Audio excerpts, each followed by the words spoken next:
Aumente o som, porque já vai começar.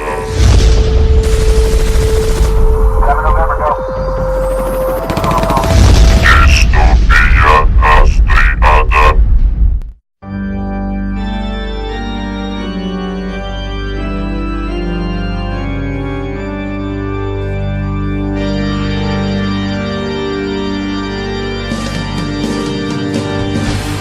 Olá, ouvintes! Bem-vindos a mais um podcast do Distopia Rastreada. Aqui quem fala é Beethoven Sattler e hoje teremos locomotivas, navios fantasmas e quadros assustadores. Fala galera, aqui quem fala é a Laire de Louveira e neste Halloween estamos aqui para aprender novos contos de terror que eu tô super animada para ouvir e para ler depois daqui. Olá ouvintes, aqui quem fala é o Thiago Dark, eu sou escritor, roteirista e editor e espero poder passar para vocês aquilo que eu penso sobre terror e divulgar um pouquinho do meu trabalho.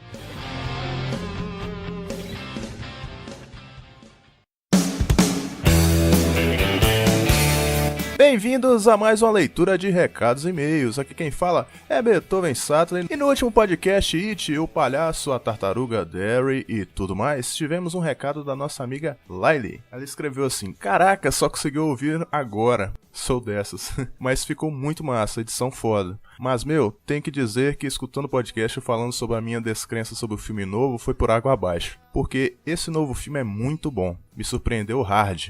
Já assisti umas 3 vezes. E aguardando para quando der pra ir de novo. No aguardo para gravar sobre o novo. PS. Que nervoso que deu falando errado o inglês no poema. Puta que pariu, até me deu um soco. Pô, cara, até falou melhor que a gente. Como ela mesmo disse aí, a gente gravou antes do filme ser lançado. Então a gente falou sobre o filme e sobre a minissérie de 1990. Corre lá pra ouvir que ficou muito bom. Então, gente, todo ano Distopia Rastreada promove um podcast especial de Halloween. Já falamos sobre Tom Savini, John Carpenter e um outro só com experiências nossas, intitulado Baseado em Fatos Reais. E esse ano trouxemos algo totalmente novo, uma entrevista com o escritor valadarense Thiago H.N. Dark, que conta um pouco do seu trabalho com o universo do terror, também da escrita, né, cara, que ele não é só um escritor de terror. Ele é um escritor, né? Então, você que está nos ouvindo e ainda não conhece nosso site, acesse distopiarastreada.wordpress.com, curta nossa página no Facebook e quer mandar críticas e sugestões, quer mandar uma ideia pra gente, nos mande e-mail para contato@gmail.com ou mensagem inbox também pelo Facebook que nós te responderemos, ok? Então, até a próxima!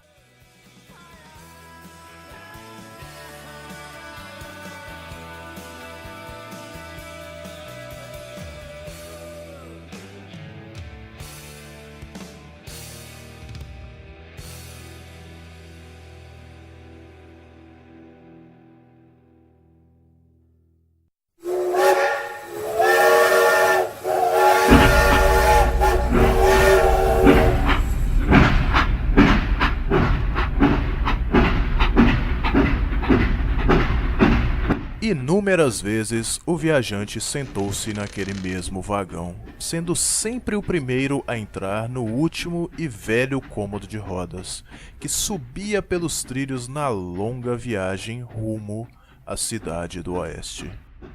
Por muitas vezes conheceram homens e mulheres interessantes, a maioria vendedores de perfumes que fediam carniça, e jovens belas que eram inteligentes demais para se prostituírem no submundo a qual o trem os levava. Todos tinham seus motivos ao partirem para lá, de onde o sol não nascia todos os dias, por mais bizarros que fossem, mas nunca houvera curiosidade por parte do viajante a ponto de desejar uma conversa. Pelo menos até o padre sorri-lhe discreto ao perguntar: "Deseja alguma coisa, meu jovem?" A pergunta foi como um corte de faca em seu pensamento, e pouco havia para responder.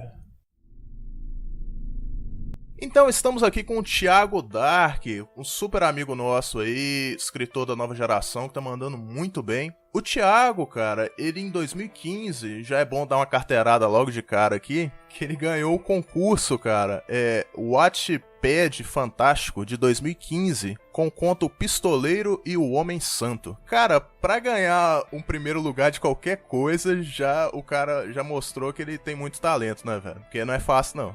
E aí, Thiago, como é que você entrou nessa parada de Wattpad, cara? Alguém te indicou? Como é que foi? Eu escrevo desde muito cedo, né?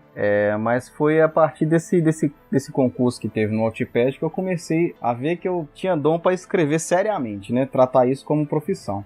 Na época eu participava de um grupo do Facebook, que é o grupo, o Clube de Autores de Fantasia, e isso é um clube voltado para autores brasileiros, né? De fantasia que se autoajudam, né? Eles ajudam um ao outro a desenvolver, a melhorar a escrita, a conhecer técnicas novas, e nessa época teve a divulgação do concurso. Eu entrei assim meio que sem querer mesmo, escrevi o conto na mesma hora que eu vi a divulgação do concurso. É uma ideia que simplesmente surgiu na hora que eu vi que poderia ser ficção científica ou fantasia, então eu decidi mesclar os dois, né? Que eu gosto de fazer essa mesclagem entre ficção científica e fantasia. Então você escreveu especificamente pro concurso? Você não tinha história, então? Na época eu não tinha história. Eu escrevi pro concurso, acabou que deu certo, eu ganhei por alguns décimos, de acordo com os juízes na época, né? Os jurados na época. Eu ganhei por alguns décimos da Janaína Pim. Ficou em segundo lugar. Ela é uma autora que já tem até vários livros já publicados, que é o Lobo de Rua, que é um livro sobre lobisomens, muito bacana, é uma novela. E ela já tem alguns contos e já tem até editora.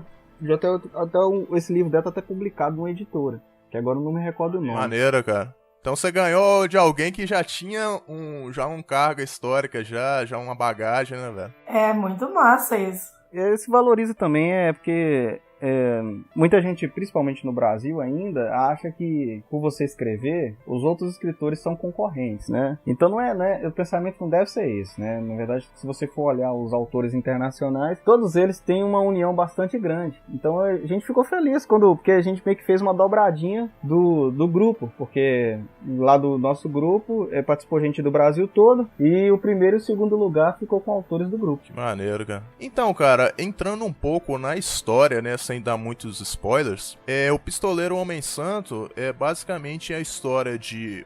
ela tem um clima de faroeste, né, cara? Isso. Voltado pra ficção científica. Isso. No caso, o protagonista, né, no caso, é o Orfeu, é o Pistoleiro Orfeu, que depois de eu ter escrito esse conto e vencido o concurso, resolvi levar essa história, a olhar essa história com mais carinho, né? Então eu acabei criando todo um universo ali por trás ali, já tenho livros programados para escrever naquele universo, até continuação da história dele, que muita gente está pedindo, né? Já está com quase 30 mil leituras, então muita gente pedindo a continuação. Então ele está dentro já do projeto, assim, eu tenho muitos personagens já que eu criei naquele universo, inclusive o pistoleiro, que no caso é o Orfeu, e a personagem, que eu não posso dar spoiler, né? Que participa. Realmente. Vamos cortar aí. Então, cara, eu achei maneiro o seguinte. Até algumas conversas que a gente teve e tal, e eu li esse conto. A questão do trem, né? Daquela coisa faroeste. E não é bem faroeste, né? Porque não é passado na Terra, não é isso? Na verdade passa em outro planeta, né, a história, porém é um planeta muito parecido com a Terra. A história passa numa época meio que pós-guerra, né? Pós-guerra, já o mundo está praticamente devastado depois de uma guerra nuclear que aconteceu. Isso não tá específico no conto, né? Mas que vai ser revelado de acordo com a divulgação do universo, mas isso não tem problema falar, não é nenhum spoiler significativo, né? Isso fica bem explícito nas entrelinhas, né? É porque ele é um braço de uma história maior, né, isso, cara? Tem muitas histórias que eu tô desenvolvendo, tô projetando pra colocar, pra escrever. Você tá fazendo tipo um universo só, sim. juntando todos os contos, Isso, é um universo que vai ser que maneiro. Vai ser um universo que chama Deus Levou-os. Deus Levou-os é o nome do universo onde está sendo criadas essas histórias. Então, cara, voltando um pouquinho pro passado aí, aquela perguntinha clássica, né, cara? quando que você começou a escrever? Ter aquele estalo de falar assim, caramba, cara, eu consigo escrever uma parada, consigo criar uma história de uma maneira diferente, assim, mais próxima do que seria de um escritor, né, profissional, porque a gente eu leio muita coisa, mas eu não escrevo nada. O que foi o estalo, assim, de, tipo, falar, caramba, cara, eu posso fazer isso? Eu comecei a ler muito a partir da 5ª série. Caramba, bem novo. Na 5ª série eu comecei a frequentar a biblioteca da escola, comecei a gostar dos livros que tinham na época. Eu comecei a ler com a série Vagalume, que é uma série, Não, eu lembro. Era uma série infanto-juvenil que tinha muita história boa. E aí tinha um autor que chamava Marcos Rey, que eu gostava muito dos livros dele, que era o Mistério dos 5 Estrelas. Eu comecei muito voltado pro mistério, eu adorava romance policial. É esse que tinha o Escaravelho do Diabo? Isso, o Escaravelho do Diabo é da Lúcia Machado, se eu não me engano. Esse foi o primeiro livro que eu li completo. O primeiro livro que eu terminei de ler foi o Escaravelho do Diabo. Eu li em um dia. Eu li correndo assim. Aí eu comecei a ler muito na época e aí eu comecei a passar a procurar uns romances mais pesados, né? Uns romances que fugiam um pouco desse infanto-juvenil que era a série Vagalume. Aí eu conheci um autor na própria biblioteca, né? O livro dele que era o George Simenon. É um autor belga que escrevia uma série do Comissário Maigret. Ele é da literatura francesa. Aí era mistério. E aquilo foi chamando muito a minha atenção, foi me conquistando. Eu começava a me imaginar no lugar do detetive na época e eu comecei a esboçar minhas primeiras histórias. Cara. Comecei a esboçar no caderno mesmo. Pegava o caderno e escrevia à mão. Só que é uma porcaria, né? No início assim as primeiras histórias eram uma porcaria, mas aquilo começou a desenvolver uma vontade minha de querer trabalhar com isso já naquela época. Só que eu levei muito tempo para assumir para eu mesmo que eu ia trabalhar com isso. Eu levei muito tempo para aceitar isso eu mesmo, porque eu levei muito tempo para aceitar isso como profissão. Cara, porque o escritor, eu posso fazer uma comparação aqui com os ilustradores também, né, cara? Porque eu sou ilustrador, só que, cara, trabalhar com isso é muito complicado. Porque tem aquela velha coisa, né, como você tava falando aí, da valorização. Aqui no Brasil, a arte dificilmente é valorizada, né, cara? Faz um desenho aí pra mim, trocar isso aí numa marmita, as paradas assim, né, cara? Tipo isso. A gente nunca consegue... Isso quando você dá sorte de ganhar uma marmita, né? Eu sempre tive aquele sonho, assim, de trabalhar com história em quadrinhos e tal, ilustrando. Depois eu fui ver o mercado brasileiro, cara, eu tive que mudar de profissão mesmo. Eu acho que também varia muito não só dos terceiros, outras pessoas, de falar, puta, depreciar o trabalho, medo de entregar. Eu acho que às vezes até você mesmo escrever e comparar você mesmo com outras coisas, e falar, será? Eu acho que não vai muito. Eu não sei você, mas às vezes... Você tem aquela depreciação de você mesmo, fala, podia ser melhor, não vale a pena, ninguém vai comprar, ninguém vai querer ler. Eu sou apenas um pobre rapaz latino-americano sem dinheiro no bolso. Exato. Essa é a chamada síndrome do vira-lata, né, cara, que o brasileiro tem. Isso é uma coisa que já tá muito enraizada na nossa cultura, né? Sim, cara, a gente louva muito o pobre, né, aquela coisa, não o pobre, a pessoa, a situação, entendeu? A pessoa valoriza muito aquela coisa do jeitinho, daquela coisa mal... o brasileiro faz tudo mal feito. Você vê isso até no cinema brasileiro, cara. Tem gente que... às vezes eu fico louco pra ver um filme nacional no cinema, tento levar algum amigo pra poder ir, aí fala, filme nacional, cara, eu não vou ver isso não, vai ser ruim. É difícil, né, cara? Tem um pouco de culpa também dos artistas, né? Não só do público, porque... o artista brasileiro, ele tem ele mesmo se autodesvaloriza, né? Igual eu mesmo falei, eu demorei a entender que se eu quisesse realmente escrever, eu teria que levar isso a sério, que eu queria trabalhar com isso, e que até mesmo assumir para outras pessoas, ter coragem de virar para outra pessoa e falar, eu escrevo, eu tô escrevendo um livro e tal. Foi uma coisa que demorou a acontecer, porque a pessoa... Ela sente até aquele meio receio de contar pra outras pessoas que você quer ser escritor. Tipo assim, você que escreveu isso aqui, tipo, você sempre vai ouvir a chacota, a piadinha sem graça, isso é normal, isso em qualquer profissão. O lance, cara, é se acreditar no seu trabalho, né, cara, e seguir em frente. É complicado, por exemplo, eu cheguei a trabalhar no mercado de quadrinhos, não como ilustrador. demorou muito tempo. Eu acabei conseguindo uma vaga de colorista, cara. Bacana. E eu trabalhei com quase 3 anos como colorista.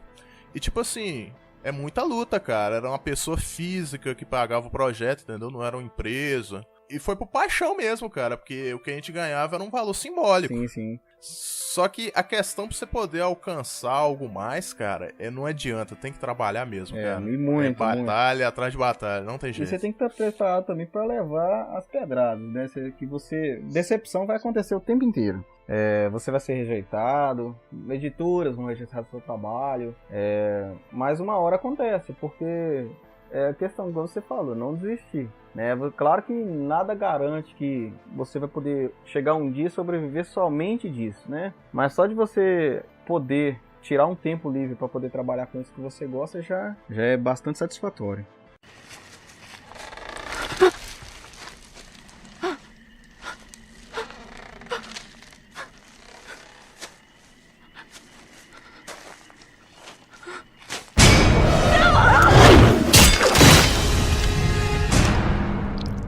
Começou a escrever, gosta de escrever desde pequeno. O que foi a primeira história dele? Qual que é a categoria, se foi de terror, do que foi?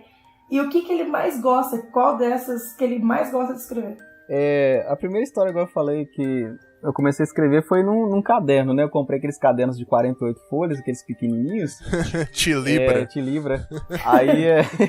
Aí eu peguei uma caneta e comecei a escrever, a história toda começou a ir pro terror no início. Na época eu era fascinado com filmes de terror. Nunca tinha lido nada de terror, mas eu era fascinado com os filmes. Então eu tentei meio que fazer uma história era um grupo de crianças que vivia perto de um motel e... Aí começou a acontecer algumas coisas misteriosas no hotel, as camas mexendo sozinhas, esse tipo de coisa. Só que acaba que durante a escrita eu acabei transformando a coisa em mistério. E acabou virando uma aventura infanto-juvenil, porque era a mentalidade que eu tinha na época, né? Não tinha maturidade nenhuma para escrever. É cheio de clichês. Aquela coisa bastante... Vai salvar a princesa, né? Eu tava praticamente copiando o que eu lia. E misturando com o que eu assistia na TV. Aí acabou que eu terminei a história de uma forma bastante tosca, que eu não levei a sério, e até perdi o caderno, nem sei o que aconteceu com essa história. Pô, tem que achar isso aí, cara. Não deve existir mais, não. Mas sobre o que ela falou em relação ao gênero que eu mais gosto de escrever, eu gosto bastante de mesclar. Né, eu sou bastante focado em ficção histórica, né, que é o livro que eu tô trabalhando agora no momento, que é um livro na Segunda Guerra Mundial. Gosto de terror, eu tenho um projeto com um livro de terror, que é baseado em coisas minhas, e fantasia e ficção científica, são os gêneros que eu gosto de trabalhar com eles. Show de bola. Então, puxando disso aí, cara, quem seriam os escritores assim que você fala, poxa, esses caras me influenciaram? Stephen King, eu tenho certeza que sim. É aquela coisa, tem os que influenciam, né, que são as influências, e tem aqueles que são as referências, né. Eu acho que despertou em mim a vontade de escrever desde cedo foram os autores da série Vagalume no início, que é a Lúcia Machado de Almeida, que escreveu Os Caravelhos do Diabo, e o Marcos Rey, que tinha muitas histórias boas. Mas o que fez eu falar assim, eu quero escrever igual esse cara, foi o autor George Simenon, né? Que ele tinha uma escrita bastante apurada e fazia a gente realmente se imaginar dentro da história, então eu queria fazer aquilo. Só que aí com o tempo... Quais são as obras dele, cara? É muito famoso dele a série completa, é uma série bem grande de vários livros, que é do Comissário Maigret. Ele meio que rivaliza com Sherlock Holmes, o Poirot, só que é bastante diferente, dos detetives famosos, né, da literatura, ele é aquele que é considerado o mais humano deles. Ele não tem ele é um concorrente direto do Sherlock Holmes. Só que era aquela coisa, ele não tem nada de genial como o Sherlock Holmes né, não tem aquela intelectualidade toda, ele é um cara mais humano, então ele meio que entende melhor o comportamento das pessoas do que tem aqueles momentos de genialidade que o Sherlock tem, né? Só consertando aí, porque o povo vai achar que o Sherlock é o escritor. Na verdade, o escritor é o Arthur Conan Doyle. Isso, exatamente. Então ele seria um rival do Arthur Conan Doyle. A história dele No caso, seria uma rival no caso eu tô comparando. do Sherlock Holmes, eu né? comparei no caso os personagens, né? Que é o comissário Maigret Sim. e o Sherlock Holmes. Mas o Jock Simmel, ele é um dos maiores romancistas da França. Ele, na verdade, ele é belga, né? Mas ele viveu na França por muito tempo. E ele escreveu as histórias dele todas baseadas, praticamente todas passadas na França, né? Em Paris. Mas agora eu falei, inicialmente tem essas influências, né, que dá aquela vontade de você fazer igual, mas depois que você começa a trabalhar, começa a estudar a respeito, começa a ter aquelas outras referências, né, igual você citou o Stephen King. Eu acho que, assim, em questão de produção, acho que não tem escritor que escreve mais do que ele. O cara é frenético, né? ele- A gente gravou recentemente, o último podcast foi sobre o It, né? Lá ele até participou. O cara, às vezes, tinha ano que ele escrevia 3 a 4 livros no mesmo ano, cara. O cara era... Ele tem uma periodicidade de pelo menos um livro por ano, isso eu tenho certeza. Sim, com certeza, até mais. Só que durante a década de 80 o cara tava meio maluco, velho. Tava frenético. Ele escreve demais. É aquela coisa, nem tudo dele é bom. Tem muito livro dele tem muito livro dele que você pode dispensar. Mas inclusive eu, por exemplo, tenho ele como referência, não tanto no terror, que muita gente admira ele muito pelas histórias de terror, mas eu prefiro as histórias dele de não terror. O Green Mile é bem interessante, né, cara? Aquele filme do Espera de um Milagre. Sim, que aqui nossa, no Brasil, né, eu tenho o livro Espera de um Milagre, é um livro muito bom, em primeira pessoa. E ele na verdade começou, esse livro do Espera de um Milagre, ele começou com vários contos, né? Que ele estava escrevendo para uma revista britânica, se não me engano. Aí acabou virando um livro, que a história foi ficando tão boa, o pessoal foi acompanhando numa espécie de jornal ou revista, e acabou pegando. De tão boa que era a história. Pode falar. Cara, eu sei que você também é fã do Robert Evan Howard, criador do Conan. Só que eu vejo que ainda você não fez uma história assim do barbarismo, alguma coisa voltada para esse tipo. Você tem alguma ideia futura, alguma vontade de escrever ainda sobre esse tema? Tem nessa parte mais fantástica, né, da fantasia. Na verdade, quando eu comecei a levar a sério o ofício de escrever, eu rascunhei um livro bem grande, que era na fantasia, né, que era justamente com essas influências do Howard, do Conan, e também a influência do Martin, né, do Game of Thrones, que na época eu tava lendo muito. Você só não pode matar todo mundo na história, porque senão vai ficar tenso. mas é isso O cara é conhecido por matar os personagens dele, bicho, é inacreditável. Mas é isso que deixa as histórias tão empolgantes, essa coisa crível da história, né? Que eu acho que é um dos grandes pecados da maioria dos autores de terror. Porque, igual, por exemplo, o meu autor preferido de terror, apesar do Stephen King ser uma grande referência, eu tenho como o estilo de escrita, o estilo de terror, o estilo do criador do Exorcista, né, que é o... Peraí que eu vou lembrar o nome dele. Vou mandar o Google aqui também que eu não sei. Eu sei, o negócio tá na ponta da língua, mas por causa do podcast eu não tô lembrando. Eu falo o nome do cara. William Peter Blatty. William Peter Blatty, ele... Nossa, se você lê o Exorcista, você fica ainda mais fã do filme, porque ele conseguiu fazer a mesma história ter duas sensações diferentes. Quem lê o livro não tem a mesma sensação de quem assistiu o filme. E ele tem essa capacidade, ele teve essa capacidade de fazer uma história que eu acho que é a melhor maneira que o terror funciona, né? Que é aquela maneira psicológica. E principalmente um terror que um terror crível, né? Um terror que você imagina e diz, nossa, isso pode acontecer com meu vizinho, pode acontecer comigo, com um familiar meu. É diferente daquele terror mais explícito, né? Aquele terror que joga já o monstro na cara. É aquele terror, por exemplo, dá um exemplo aqui, um terror mais fantástico, tipo alguns filmes de terror coreano, japonês. Sim. Aqui no Brasil não funciona tanto, a gente acha até meio bobo às vezes, dependendo do filme, né? Não tô falando que todos os filmes orientais de terror são toscos, que não são. Mas tem uma visão do terror deles é bem diferente da nossa.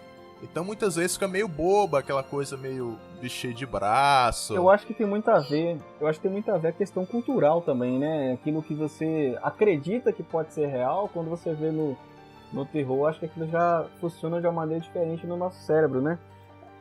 Por exemplo, eu vou dar um exemplo aqui pra ficar mais fácil, que é O Grito. É um filme que tem um menino e tal, aquele menino todo branco, com um lápis de olho. Cara, quando ele aparece, me dá crise de riso. Vocês me desculpem quem gosta desse filme, mas me dá crise de riso. Não, é engraçado mesmo. Porque o moleque tá todo maquiado, é uma coisa bizarra. Parece um mímico, né? E tipo assim, cara, filme de terror, fazer uma diferença aqui básica pro ouvinte entender. Filme de terror, normalmente, do oriental pro ocidental, né? No oriental, é sempre voltado a um terror mais psicológico. Eles têm muito essa coisa de trabalhar a psique, né? E quando eles trabalham monstros, sempre fica uma parada meio cômica. Pelo menos pra cá pro ocidente, né? Já no ocidente, sempre tem que ter uma explicação. Tem que estar tudo direitinho. Exatamente. Se o fantasma voa, é porque, sei lá, ele era piloto de avião quando era vivo. No Japão não tem isso, cara. O fantasma voa que se exploda. Eles não explicam. Lá é normal. Se você ver as propagandas japonesas, você vai ver que não é nada demais. Não, as propagandas japonesas são as coisas mais estranhas do mundo. Mas eu acho que um bom exemplo de diferença, assim, de um pro outro, eu não sei se vocês assistiram o filme que saiu da Netflix, que tá falando do Stephen King, né? Que saiu o It, que é um filme, assim, que é um terror que é fantástico, mas você sabe que não vai acontecer. E tem o que saiu agora, que chama Jared's Game, que em português eu acho que chama Jogo Perigoso. Sim, o Jogo Perigoso. Não sei se vocês assistiram. Ou leram, né? Não sei. Mas é assim, é um terror extremamente diferente um do outro. E esse do Jared's Game, tipo, é um totalmente que pode acontecer, sabe? Dá uma aflição, é um terror, é uma coisa tão agoniante. E é totalmente diferente um do outro. E é muito legal os dois. Sim, eu acho que... E Thiago, a Laila você não conhece, mas ela é uma fã de terror. Bacana. Do gênero terror, né? E ela tem uma coleção aí, ela tem um acervo, na verdade, de action figures de terror. Cara, pra você ter uma ideia, ela tem a família Chucky. Nossa. O Chuck é noivo do filho, estão aqui do meu ladinho. Cara, é um caso a ser estudado. Bacana. Porque, cara, dá pra ter um tour, velho. Tem cada figura ali bem rara, bem bacana. Eu acho legal, cara, a sua coleção, é bem maneira. Muito bacana. Eu ficaria muito com o pé atrás se eu tivesse olhar pra trás e ter que ver um Chuck, né? Nossa. O pior é... Mas, cara, é só um boneco, pensa assim. Esse que é o problema. Mas eu acho que essa é a grande sacada do terror do tipo que eu gosto. Igual, por exemplo, o William Peter Blatty no Exorcista. Você lendo o livro, é bastante diferente do filme pelo seguinte: ele nunca te dá certeza de que a Regan realmente está possuída. O leitor... deixa subentendido. Ele dá as duas interpretações, tanto a médica quanto aquela desconfiança mais sobrenatural. Então religiosa. Isso, a mãe da Regan no Exorcista, ela é completamente cética. Ela é ateia e ela não acredita muito nisso. Porém, de acordo com os acontecimentos, né, acredito que vocês já assistiram o filme, o livro é bastante parecido. Então ele faz todos os exames nela, e como os médicos não conseguem encontrar explicação médica, né? Um dos médicos sugere fazer o exorcismo, não pela crença dele, até mesmo por ele achar que seja um problema psicológico, e que o exorcismo, em algumas ocasiões psicológicas, já funcionaram pela pessoa acreditar que está possuído. Então, assim, o livro ele é muito bem escrito e nesse sentido, porque ele nunca te dá a certeza de que é realmente aquilo que está acontecendo. A mãe dela sempre fica na dúvida, sempre fica procurando explicações para as coisas que ela está vendo, né? E você também, você fica com essa sensação: será que é realmente isso? Será que ela está possuída ou não? Que te prende até o final do livro, sim, né? Porque se entregar tudo de cara, não tem graça. E o efeito que então, isso cara... faz, o efeito que você faz, rapidinho, cortando, quando você vê que o terror funcionou, o meu modo de ver, que é o que eu pretendo fazer nos meus livros de terror, é quando a pessoa ela termina de ler o livro e sente um alívio. O Exorcista faz isso. Você se sente leve quando você termina de ler, porque ele termina de uma forma muito bonita. E quando você termina, você não tem aquela sensação que você lê um livro de terror. Você presenciou uma história de terror real. Essa que é a intenção e que é o que eu acho que é a grande sacada dele.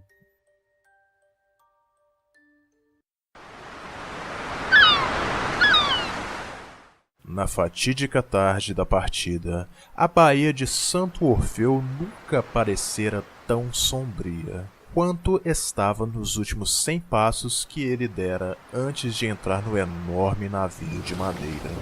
Uma frota gigantesca de caravelas escravagistas flutuava no horizonte.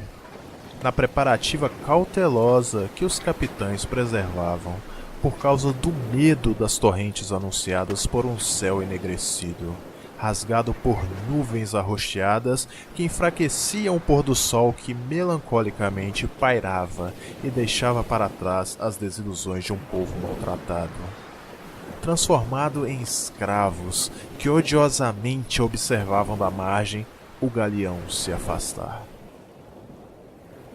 Puxando pro um outro conto de terror que você escreveu, que se não me engano é de 2016, Morte a Bordo. Ele tem uma abordagem daquele tema chamado Navio Fantasma, né, cara? Que permeia diversos filmes de terror que lançaram até hoje. O Navio Fantasma ele sempre tem aquela pegada de filme dos anos, sei lá, anos 30, anos 20. Sim. Aquela parada meio clássica, né, cara? Sim. Ou até mais antigo ainda, um negócio meio vitoriano. Pra preservar um charme. Aqueles vestidos todos trabalhados e tal. Até o próprio Titanic, né, cara? Ele não é de terror, claro, ele é um filme romântico e tal. Apesar dele ter umas cenas de suspense, né? Sim. Na verdade ele é uma mescla, né? Ele pega um pouco de cada gênero. É um drama, né? Mas enfim. E acontece muito de filmes catástrofe também, né, cara? Sim. Nesse estilo. Então, cara, como é que é a pegada desse conto? Como é que você trabalhou na ideia, suas fontes e tal? Eu, enquanto eu tô escrevendo, eu sou muito exigente comigo em relação à minha escrita, né? Eu sou até perfeccionista demais. Isso meio que me engessa a publicar as minhas histórias, né? Ainda demoro muito pra publicar as histórias. Você acha que não tá bom o suficiente, né? Quase nunca, eu acho que tá bom. Só que uma das coisas que eu faço para manter a publicação é ficar eu procuro por esses concursos, né, de contos. Porque o conto é uma história rápida que eu acredito que eu escrevo bem. E aí quando surgem oportunidades que é dentro de um tema que eu gosto, aí eu procuro escrever para participar. E nessa época que eu escrevi esse conto do Morte a Bordo, foi para uma coletânea de uma revista que ia sair, uma revista de zumbis. O tema era zumbi. Só que aí acabou acontecendo que eu nem participei da coletânea, mas publiquei no Wattpad porque eu já estava devendo aos leitores lá na época alguma obra nova, né? Que o pessoal já estava me cobrando. Que isso? O cara já tem fãs assíduos, que isso? Já estão cobrando. Thiago, cadê o próximo? Não, mas o pessoal cobra mesmo. Mas eles têm que cobrar mesmo porque... É maneiro, cara, isso é bom. Porque mas é o isso é leitor... gostoso, isso até incentiva, né?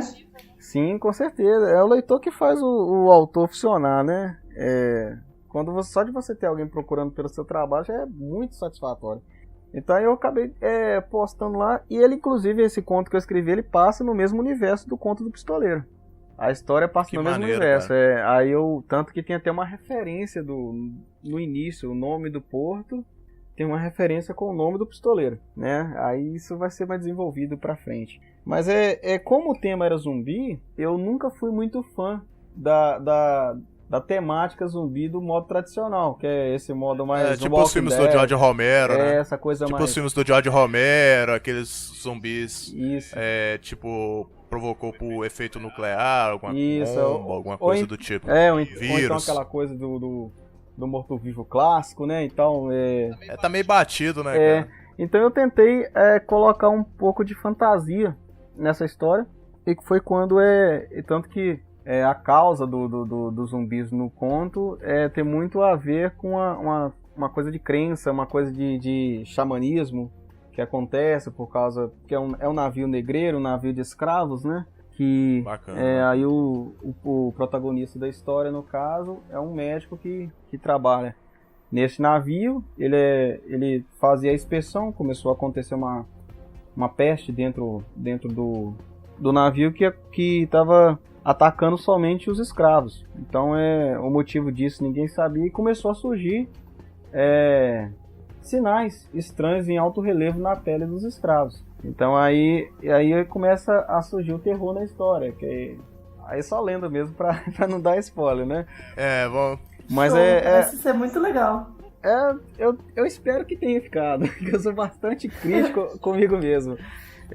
Cara, você tá fazendo uma pegada a lá Tarantino aí que vai ser uma jornada difícil.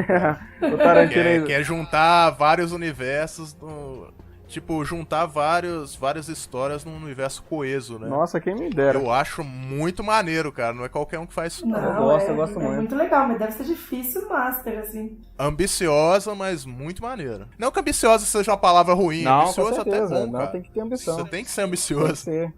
Mas tudo Cara, é questão de planejamento, né, no caso. Você, às vezes a história demora a sair, porque por trás dessa história que a gente tá lendo, os escritores, em geral, eles têm toda aquela tabela que a gente cria, toda aquela história, uma história por trás da história, pros personagens serem incríveis, né? Pra eles, Nossa, eu imaginei que agora você com um mapa de papel na parede, sabe? Isso, os pontinhos ligados nos personagens.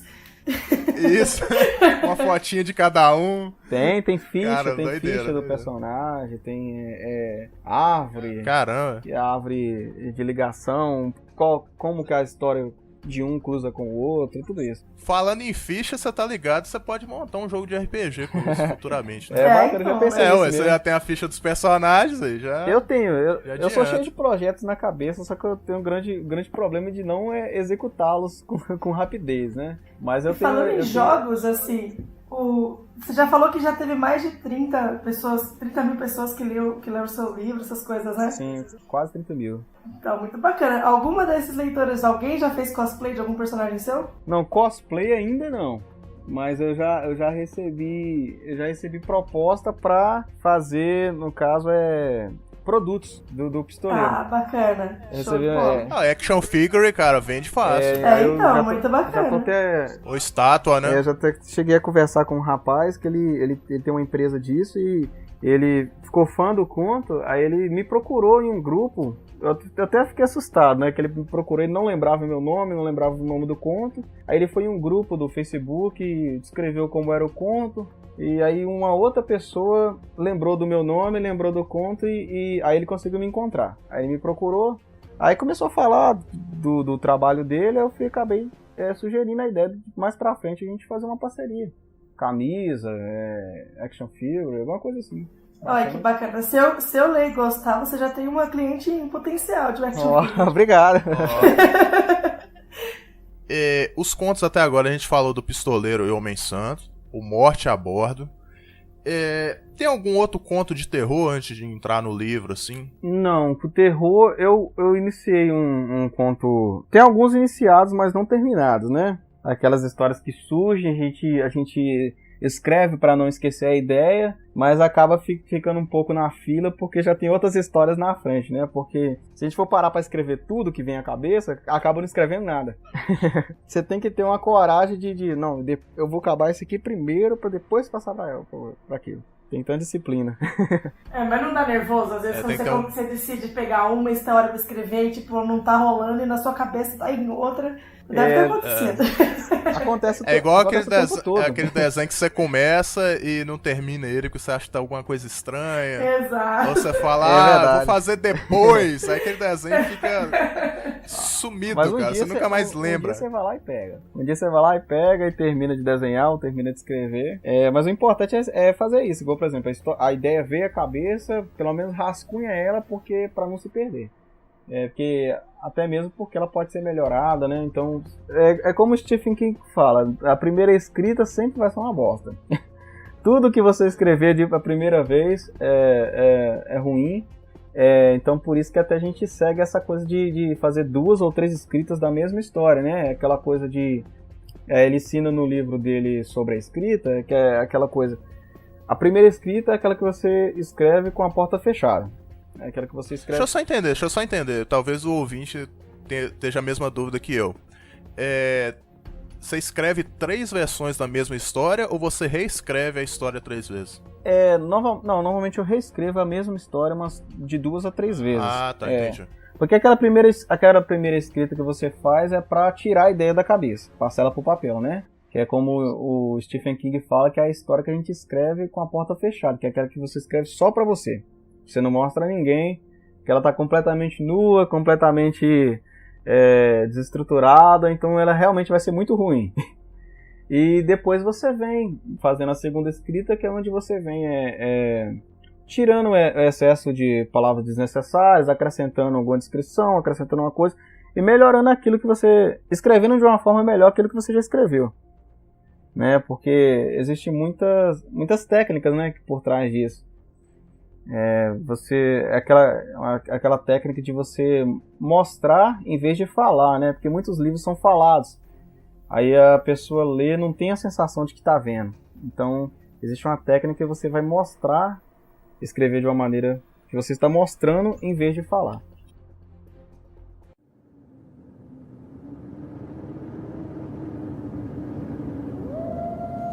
Existem coisas que sempre são lembradas e coisas que se esquecem num fechar de olhos. Os traumas e os medos parecem ser, de algum modo, o que a razão não consegue combater. Uma rocha sólida sobre um mar de pensamentos e sentimentos, como um iceberg à espera do navio que é a alma humana. Essa a deriva da incerteza do que a mente cria ou do que realmente os olhos veem. Até que, por fim, a rocha se choca contra o casco da realidade e os olhos não precisam ser abertos para se lembrar. Então, cara, indo agora ao assunto principal, o Thiago tá desenvolvendo um livro chamado O Quadro de Martinelli, cara. Então, cara, conta pra gente um pouquinho aí qual a ideia do livro, né, cara? O que vai ser aí? O que tá vindo pela frente? A ideia desse livro é meio que surgiu de um trauma meu, que eu tinha com quadros. Caramba! Começou bem. Eu tive um trauma com... Inclusive, esse quadro de Martinelli, ele existe. Ele é um quadro inofensivo. É um quadro de uma menina loirinha, com um buquê de flores, que você encontra em muitas casas do Brasil. Surgiu eu morria de medo desse quadro quando era criança. Porque, apesar de ser uma menina loirinha, muito bonita, com um buquê de flores na mão, ele é muito bem pintado, bem detalhista, e a maneira que os olhos dela é pintado, quando você vai andando, ele dá a sensação de que os olhos estão te acompanhando. E eu... tipo aqueles quadros de Jesus, né, essas coisas assim? Isso, você vai andando e esse medo meu começou bem criança, né, coisa de 6, 7 anos de idade. A minha tia, ela tem esse quadro até hoje. Ela até hoje tem esse quadro. Eu pesquisei no Google aqui a imagem. Você já procurou ele? Tira uma foto de você do lado desse quadro e põe na contracapa do livro, cara. Vou fazer isso. Vai ficar muito foda. Mas uma coisa a minha ideia desse livro é realmente jogar com essa parte de sobrenatural com traumas, né? O protagonista também, ele vai passar no início do livro por uma situação que vai causar nele esse trauma, tanto que a história, resumidamente uma sinopse dela, né, conta a história do Dante, que é um ator de teatro brasileiro, né, mas que foi morar na França, e ele acaba tendo só trabalhos, não tem trabalho de destaque no teatro francês, e acaba tendo que passar para aqueles teatros mais amadores com o tempo, até que as contas começam a chegar, né? E ele através de uma amiga que é jornalista, ele é jornalista de um jornal sensacionalista, ela começa a querer vasculhar de novo a vida de um senhor, já de bastante idade, um senhor belga, que foi acusado de pedofilia há muito tempo atrás, há uma década. Só que ela começa a querer fuçar nessa história porque ele foi acusado, mas não foi condenado. E acabou vindo morar no Brasil. Aí ela sugere para ele, como ele tem esses dons artísticos, né? Ele é um ator, ele consegue representar. Ele vai se passar por um cuidador de idoso pra morar dentro da casa desse senhor que é fascinado por quadros. É um homem fascinado por quadros e a casa dele é cheia de quadros, uma casa bastante grande. Então ele, vivendo dentro da casa deste homem, se passando por cuidador de idoso, tentando arrancar informações dele, né? Para poder fazer a matéria sensacionalista que a jornalista quer, ele acaba revivendo esse trauma dele, né? Com quadros e acaba meio que apertando um gatilho, porque desde da infância, quando aconteceu o evento que você vai ler no início do livro, isso, ele perde, ele começa a... Ele dá um problema que ele simplesmente não lembra dos sonhos que ele tem, ele simplesmente não sonha. E quando ele vai viver nessa casa aqui, esse trauma dele volta à tona, os pesadelos começam a retornar. Então aí eu vou tentar jogar com essa coisa do psicológico, com essa coisa do terror. Cara, desde quando você me falou sobre esse quadro do Martinelli, eu tentei pesquisar, né, alguma coisa pra poder ver algo mais e tal. E o bizarro, cara, é que você não acha informação nenhuma do pintor. É verdade. Tipo assim, é alguma coisa aleatória, algum blog que não tem referência nenhuma, não fala de onde tirou. Você não acha foto do cara, você não acha nada. Não. E tipo assim, ele assina nos quadros M. Martinelli, isso, exatamente, né? Exatamente. Pelo sobrenome parece de origem italiana, né? Existem algumas teorias em relação a ele, né? Ninguém sabe realmente quem é o autor desses quadros, né? Mas muita gente, de maneira errada, acaba relacionando esse quadro com aqueles famosos quadros da década de 80 das crianças chorando. Ah, criança chorando. Isso, que é um quadro que deu bastante terror em muita gente também. Que fez muito trauma em muita gente na década de 80 e década de 90, né? Muita criança. São quadros de meninas chorando, que muita gente começa a encontrar padrões e começa a dizer até mesmo que o quadro é diabólico, que tem uma história, tem a história de que o pintor desses quadros das crianças chorando fez um pacto com o diabo para poder ficar famoso e vender os quadros. Só que aí começou a acontecer incêndios onde os quadros ficavam, né? E tem toda uma corrente na internet para você não comprar esses quadros. Muita gente... Aí deixa eu adivinhar, o lugar todo pegava fogo e o quadro ficava inteiro. Sim. Sabia, velho. E você encontra... Isso é muito filme de terror, cara. E você encontra na internet relatos aqui do Brasil mesmo de gente que fala que enquanto esse quadro ficou em casa, a pessoa ficou doente, que você botava fogo no quadro, ele fazia uma forma muito estranha, muito demoníaca. E por incrível que pareça, esse quadro eu não tinha medo, mas o quadro da menininha loira, ele me causava essa mesma sensação que as outras crianças tinham nesses quadros. Então eu passei a pesquisar depois que o meu trauma acabou, né? Inclusive eu tive sonhos. Ou não, né, cara? Vai saber. Não, acabou porque só tá adormecido. Os meus pesadelos pararam. Eu tive pesadelos com esses quadros até os 17 anos de idade. Caramba. E pesadelos pesados. Pesado, meio que eu vou passar pro protagonista do livro, né? Vou jogar essa carga em cima dele. Acho que até mesmo uma maneira de eu acabar definitivamente com essa coisa do meu subconsciente com esse quadro, né? Cara, passando uma coisa pela minha cabeça aqui. Normalmente, talvez esse M. Martinelli, ele realmente tenha existido, né? Ou ele pode ser um nome que um grupo de pessoas usavam, né? Por exemplo.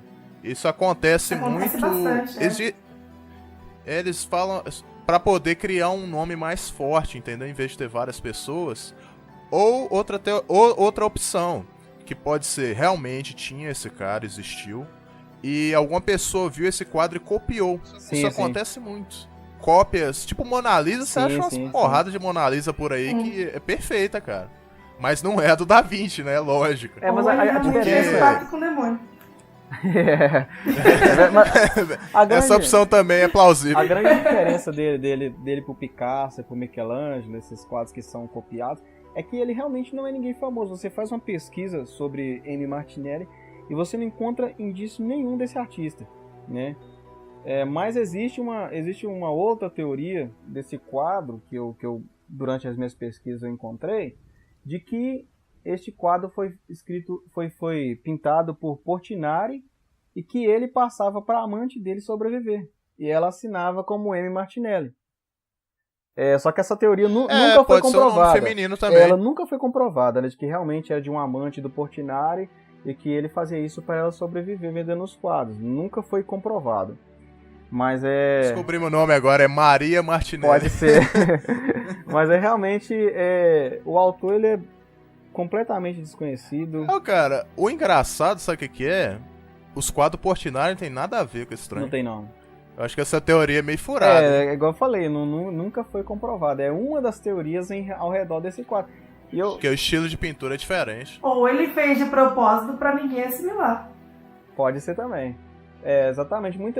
Até muitos autores de livros fazem isso, né? Igual eu conheço alguns autores de fantasia e ficção científica, mas porque para ganhar um pouco mais de dinheiro, inventam um pseudônimo, vai lá, escreve um romance erótico e vende na Amazon. Tem muito disso. É igual o Fábio Iabu, que é um escritor nacional. Ele faz muito... Ele é focado no público infantil. Então ele faz Princesas do Mar, que é bem conhecido, Combo Rangers, que é tudo público infantil. Mas ele mudou o nome dele assim pra poder escrever uns contos de terror um tempo atrás. Que ele mudou pra Bufobia, alguma coisa assim. Eu achei bem legal a ideia dele. Porque aí não mistura as coisas, né, cara? É verdade. A própria J.K. Rowling do Harry Potter, ela começou com o pseudônimo masculino, até mesmo para ser melhor aceita, né, no mundo literário, se passando por um homem que estava escrevendo. O Stephen King também tem livros até hoje que é assinado pelo pseudônimo dele, que é se eu não me engano, é Richard Bachman, algo assim. Tem alguns livros. É Stephen King? É Stephen King. Cara, realmente eu li isso. Ele escreveu Running Man com um pseudônimo. Aí anos depois, um fã maluco lá foi olhar nos registros sei lá, de uma biblioteca, de um livro, do não sei o que, ele encontrou o nome de Stephen King. Aí ele foi e admitiu, não, foi eu mesmo. É verdade. Aí você já viu o tanto que o cara escreve, porque além de todas as obras que ele publica como Stephen King, ainda tem esse pseudônimo ainda. Você vê o tanto que o cara produz. O cara deve ter virado pra ele assim, pô, King, você tá escrevendo pra caramba, cara. Pelo menos muda o nome aí pra... Esse é concorrente dele mesmo. Na época, deixa eu até ver aqui o nome dele, hein. Era esse aí que você falou, Richard Bachman. Em 82 ele usou esse pseudônimo. Tanto que, pra mim, o melhor livro dele, até hoje, que é o livro dele que eu mais gostei, que é o livro que chama A Longa Marcha, é escrito com esse pseudônimo. É um livro muito bom. Recomendo pra todo mundo, A Longa Marcha. Cara, o maneiro dessa história aí do quadro Martinelli, que ela é uma história, é uma lenda urbana, né? Sim. Daqui do Brasil também, né, cara? Sim. Porque é mais focado aqui no Brasil, né? Porque, como você aí mesmo disse, né? O quadro, ele... Tem passagens da sua infância, sim, do trauma e tal. E eu vi bacana, eu li na sinopse aqui, eu vi que a história se passa em Minas Gerais também, né, cara? Sim, vai passar em Minas Gerais. Isso eu achei bem bacana. Quando eu comecei a escrever a história, que eu comecei a fazer as pesquisas, né? Eu fiquei até um pouco feliz quando eu encontrei outras pessoas da minha idade que tiveram o mesmo trauma que eu com esse quadro. Os depoimentos eram muito parecidos com aquilo que eu contava para as pessoas. Os pesadelos recorrentes com o quadro. Algumas pessoas mesmo até ficaram doentes com esse quadro. E é um quadro inofensivo, um quadro até bonito. É uma menina loira segurando um buquê de flores, muito bem pintado, bem detalhista. Mas que... cara, eu vou te falar, eu olhando, eu acho meio perturbador, cara. Você acha também? Que bom. Eu tenho um Chuck no meu quarto e não conseguiria ter esse quadro, cara. Na real. Sério, Laila? Pô... Não, mas Vou ter que arrumar uma cópia e te enviar de Natal.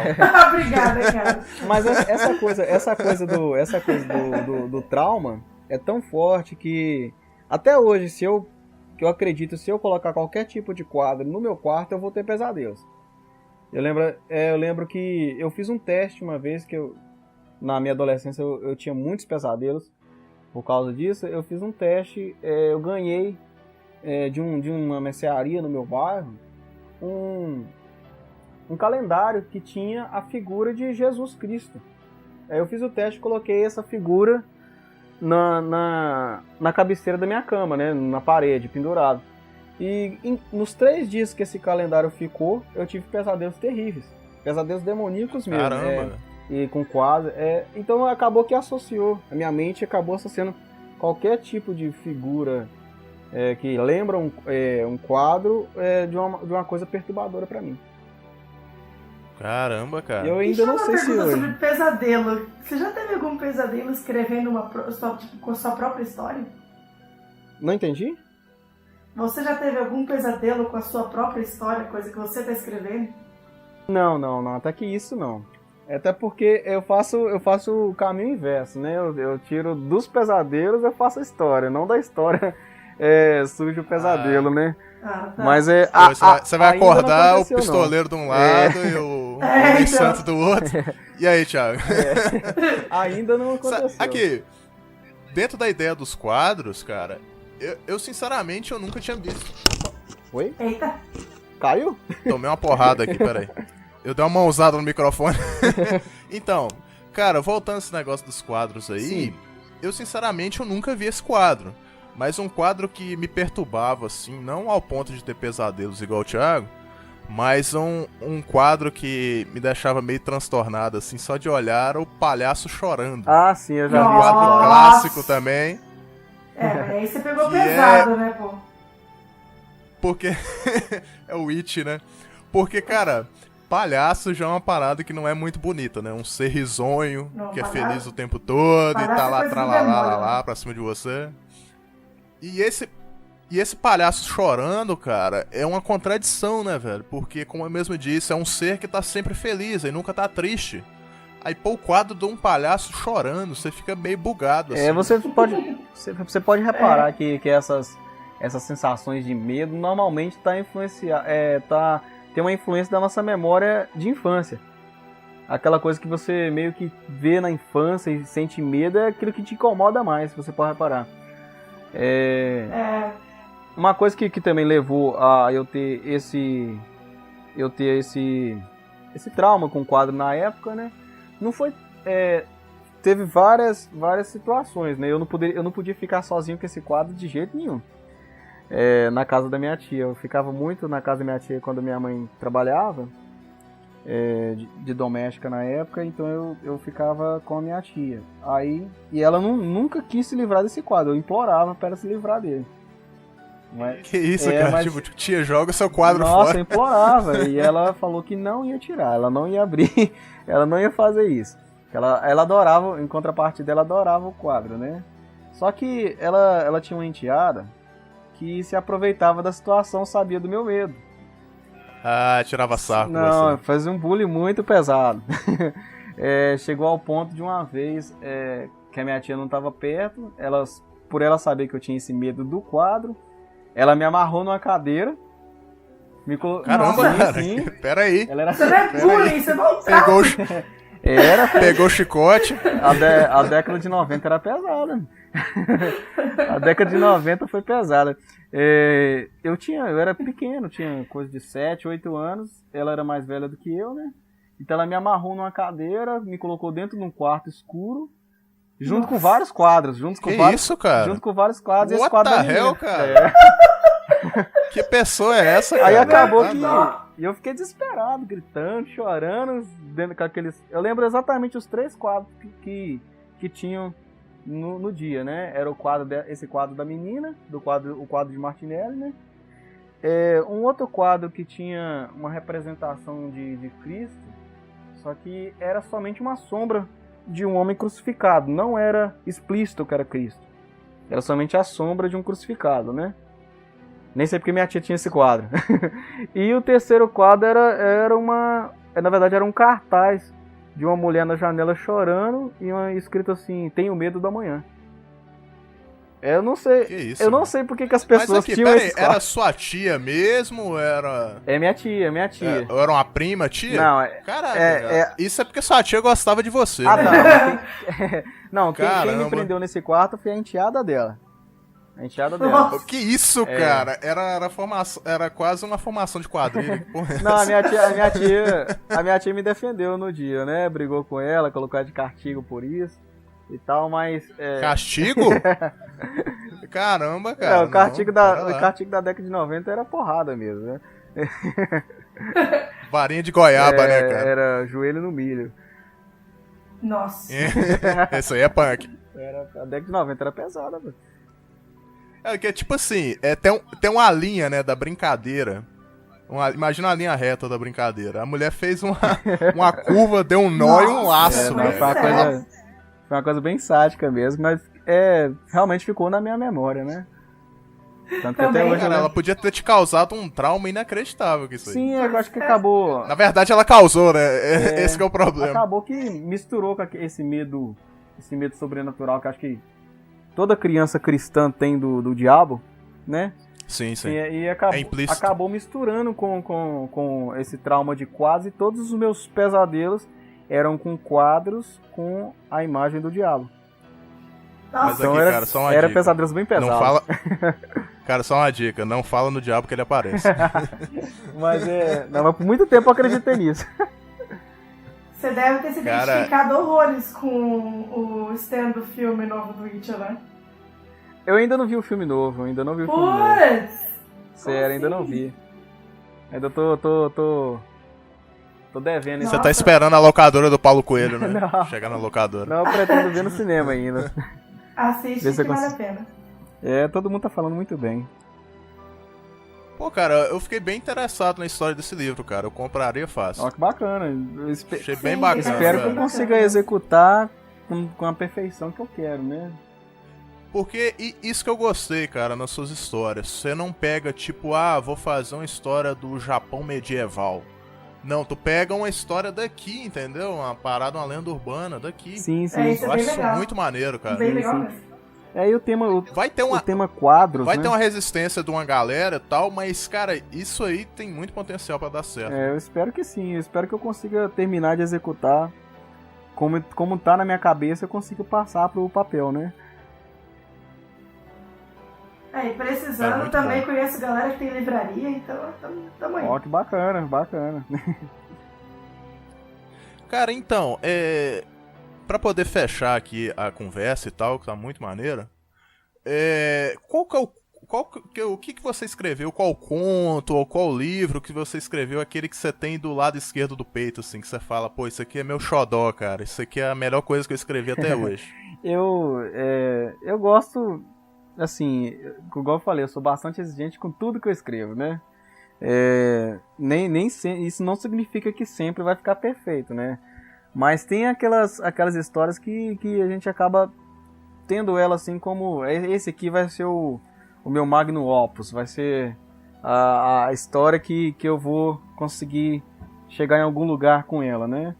Eu acho que esse universo que eu tô criando do Deus Levolt é o universo que eu tenho trabalhado mais em cima dele. Tem muitas histórias já programadas para escrever dentro dele. E o público também, né, os leitores, foi a história que mais cativou. Todo mundo que leu os meus trabalhos até hoje, né? Inclusive ganhou o concurso, tá tendo um... Se eu só te interromper, você tá falando do universo, mas a história, assim, tipo aquela história que você falou... Porque, lógico, sua opinião vai mudar depois, mas qual essa história que você escreveu até hoje que você falou, pô, essa aqui ficou foda, essa aqui eu gostei? Eu acho que o quadro de Martinet tá ficando muito bem escrito do jeito que eu queria. E principalmente por ter essa coisa de ser uma coisa bem íntima minha, né? Ser uma coisa bastante íntima. Então eu acho que vai ser algo que vai vingar, que eu gosto muito de escrever. Então, cara, divulga aí os seus contatos, como é que faz a pessoa poder te achar. Sim. A gente vai estar colocando aí linkado no post, mas fala aí pra galera aí. Bacana. Pra ler as minhas histórias, os contos gratuitos que eu já postei, você me encontra... Ouviram bem, né? Gratuitos, cara. Aí, ó. Vocês estão tendo a oportunidade em tanto, Por hein? enquanto, né? Só ler. Não, mas esses eu pretendo manter gratuito porque eu já tenho uma história programada do Pistoleiro que vai desembocar numa outra história do romance que eu pretendo publicar futuramente. Você vai encontrar no Wattpad, que é muito fácil. Se você jogar o Pistoleiro e o Homem Santo no Google, já vai me encontrar. No Facebook também, no Wattpad você me encontra como Thiago HN Dark, né?